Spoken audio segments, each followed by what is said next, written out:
Voy a explicaros un poquito de cómo los mayores pasamos el tiempo en este triste confinamiento que vivimos todos.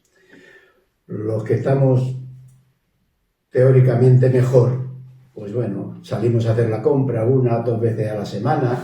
Los que no son los hijos los que la ayudan y otros, pues hay un servicio voluntariado del ayuntamiento que también colabora. Ejercicio físico, pues el que se puede hacer en una casa.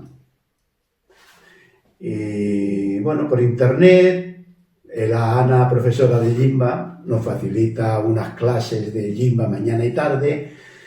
El profesor de country, Josep, nos manda algunos vídeos para que también bailamos y hagamos ejercicio.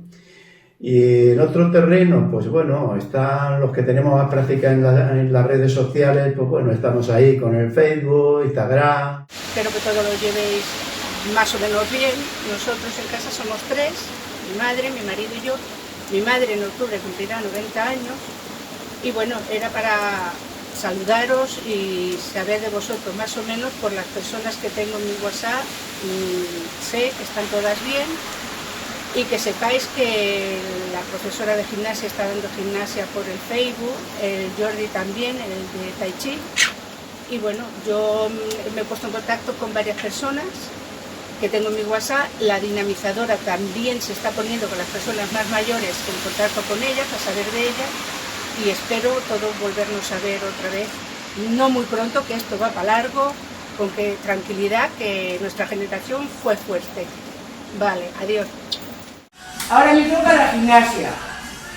Y hacemos, venga, 1, 2, 3, 4, 5, 6, 7 y 8.